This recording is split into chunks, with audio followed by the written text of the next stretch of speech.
자, GS 리테일 한번 살펴보겠습니다. 저점을 높여가면서 우상향하고 있는 종목으로 타점만 잘 잡아보시면 충분한 수익을 낼 수 있는 종목이니까요. 오늘 영상 참고하셔서 투자하시는데 도움이 되셨으면 좋겠습니다. 자, GS 리테일 일봉 차트 보도록 하겠습니다. 주가가 한동안 많이 빠졌던 종목인데요.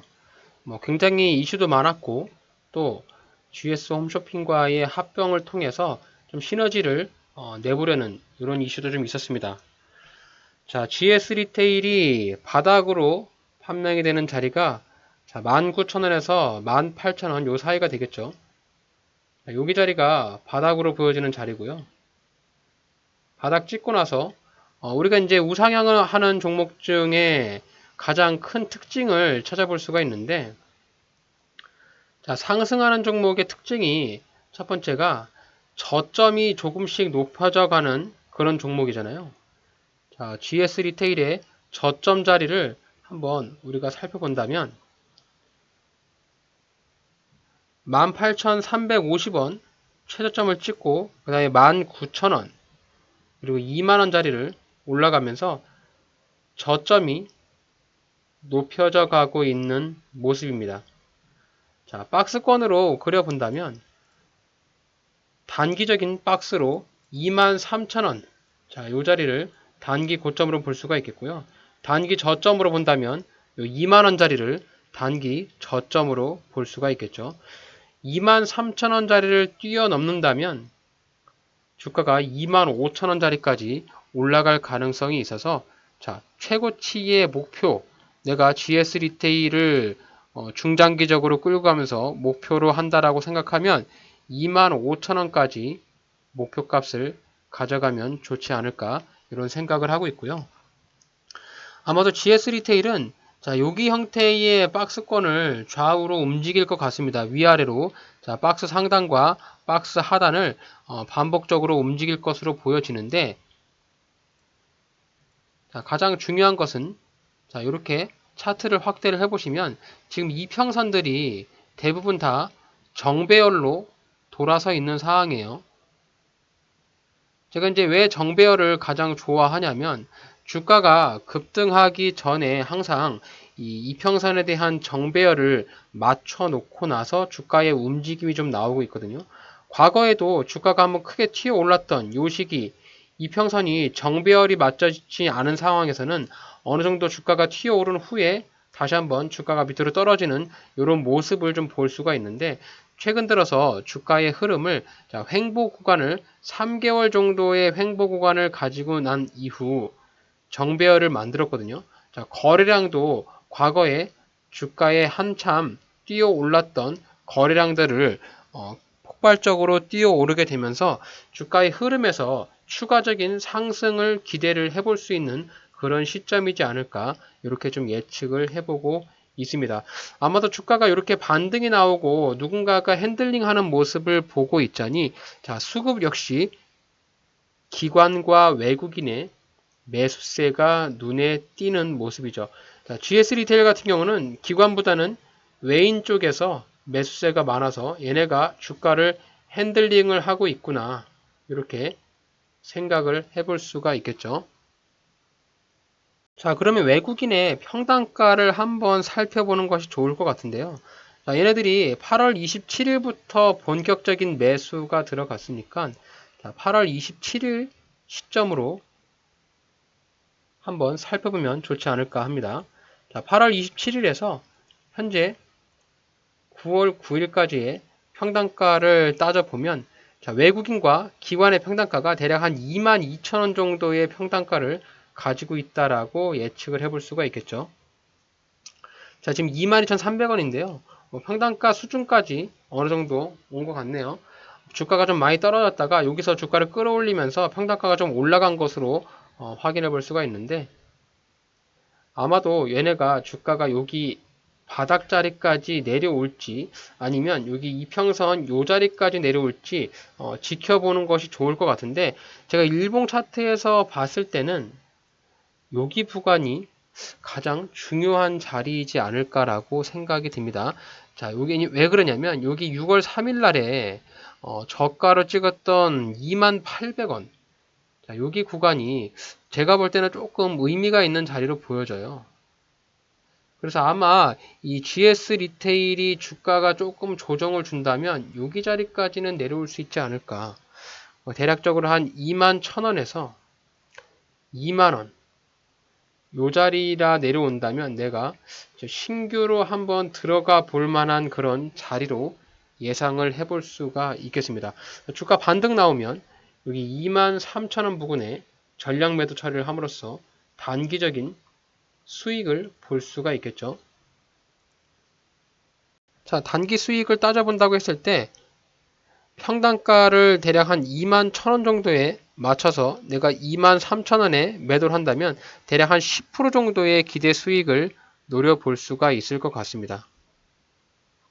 그래서 GS 리테일은 단타로 들어가신다면 기대 수익 10% 정도를 예상하면서 여기 구간에서 사서 주가 올라올 때 이 구간에 매도하는 전략으로 들어가시면 좋을 것 같고, 혹시라도 내가 생각한 대로 주가가 움직이지 않고 여기 구간에서 주가가 한 번 더 밑으로 떨어진다. 그러면 자, 여기 직전에 저점 자리로 판단이 됐던 이 19,000원짜리의 매물대가 있으니까요. 여기 구간에서 2차 매수로 들어간다면 평단가를 대략 한 2만원 초반까지 맞춰 놓을 수가 있겠죠. 여기 정도의 평단가를 맞춘다면 위로 올라올 때 23,000원에 전량 매도하는 전략으로 접근하신다면 GS 리테일은 제가 생각할 때는 아무래도 손실보다는 수익이 조금 더 날 확률이 매우 높지 않을까, 이렇게 좀 생각을 하고 있습니다. 자, 오늘도 시장이 하락하는 와중에서도 자, GS 리테일이 좀 잘 버텨주고 있는 이런 모습이고, 자, 재무 추이를 한번 보시면 꾸준한 매출액과 영업이익을 발생을 시키고 있는 기업이라서 재무 상태가 크게 우려되는 상황은 아닙니다. 자, 기업 개요로 가셔가지고 재무 비율을 보시면 일단 PBR이 0.57, 유동 비율 118%, 당좌 비율 109%, 부채 비율 122%로 자, 재무 상황에서 크게 우려가 되는 상황은 보이지 않습니다. 또한 GS 리테일에 이슈가 하나 있는 부분이 자, 파르나스 호텔 인적 분할 이슈가 조금 있어요. 자, 6월 달에 이 이슈로 인해서 주가가 크게 한번 상승을 했고요. 자, 복잡한 사업 구조를 단일화를 하면서 인적 분할을 할 예정이다.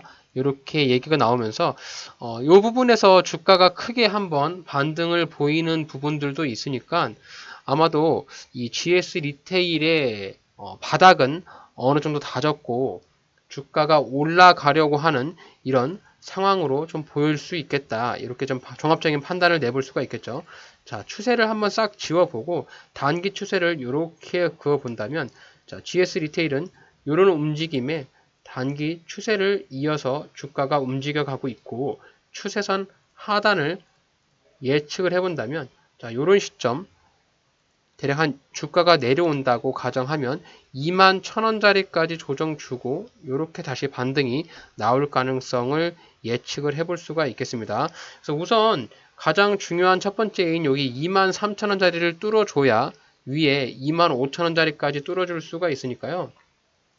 우리가 생각하는 최종 목표는 25,000원까지 바라보시고 단기적인 목표가 23,000원까지 생각을 해서 GS 리테일에 소액으로 투자를 해보신다면 아마도 저점이 조금씩 올라가는 우상승의 종목이기 때문에 타점만 저점 하단 부분에 잘 잡아보면 손실보다는 수익을 낼 수 있는 구조가 조금 더 높아 보인다. 이렇게 이해를 해주시면 될 것 같네요. 자, 월봉 차트와 주봉 차트를 한번 보도록 하겠습니다. 자, 월봉상에서 이미 바닥을 다졌던 2만원짜리, 자, 여기서 주가가 반등이 나왔던 부분이 과거에도 이렇게 지지를 받았던 지지 라인이었고요. 월봉상의 저항 라인으로 보여지는 3만원대, 그리고 여기 바로 밑에 지지 라인 보이는 25,000원대, 이렇게 판단해 볼 수가 있으니까 여기 구간에 매물대가 있는 부분에서 주가 올라올 때 저항을 맞을 수 있겠다. 이렇게 좀 이해를 해보시면 될 것 같네요. 자, 주봉 차트 보도록 하겠습니다. 주봉 차트 상에서도 월봉과 동일하게 일단 추세를 이어가고 있는 상승 추세, 그리고 저점을 다지고 주가를 조정을 받는 모습, 위에 매물대 구간, 이렇게 세 구간을 잡아볼 수가 있겠고, 앞서 말씀드린 대로 23,000원짜리를 뚫어주면 여기 25,000원짜리, 그 위에가 3만원짜리인데요.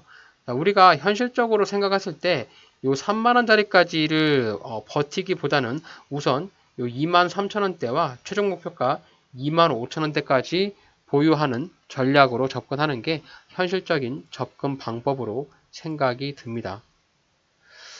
자, 우량한 종목, 대형주일수록 아무래도 우리는 추세를 꼭 체크를 하고 가야 합니다.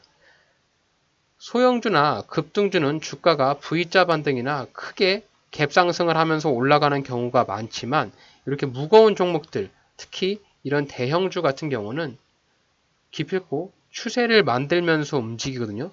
그래서 추세를 만들 때 주가가 조정을 받으면서 이렇게 추세선 하단을 반복적으로 터치를 하면서 올라가요. 자, 이렇게 추세를 만들어 간다는 자체가 누군가의 수급이 이 주가를 움직이고 있다라고 판단할 수가 있기 때문에, 자, 이런 추세를 앞에서 봤듯이 앞으로 나올 수 있는 추세를 예측을 해서 신규로 들어가시고 위로 올라올 때 추세선 상단 또는 매물대 상단을 잘 체크를 해서 이런 매물대가 쌓여있는, 저항대가 쌓여있는 구간에서 매도의 관점으로 보셔가지고 투자를 하신다면, 자, 가장 중요한 매수는 싸게, 매도는 저항대에서 싸우지 말고 수익을 챙기는 원리로 주식 투자에 진입을 하시는 것이 가장 현명한 투자 방법이라고 생각을 합니다. 자, 증시가 굉장히 불안한 상황이에요. 지금 코스피가 벌써 2,500까지 내려온 상황이라서 저는 올해 코스피가 3,000을 갈 것으로 예상을 했는데 역시 예상과는 다르게 주가가 밑으로 하락을 하고 있는 상황이라서 아마도 오랜 시간 좀 박스권으로 움직일 가능성도 있겠구나, 이렇게 좀 예측을 할 수가 있는데요.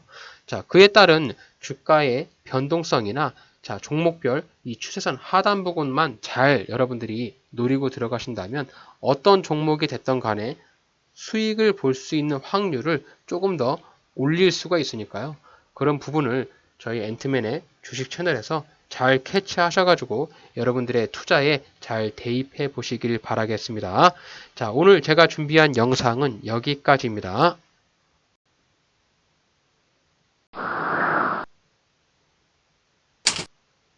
자, 오늘 저의 영상이 여러분들의 주식 투자에 있어서 도움이 되신다면 저희 채널을 구독해 주시고 좋아요, 알림 설정까지 잊지 말고 꼭 부탁드릴게요.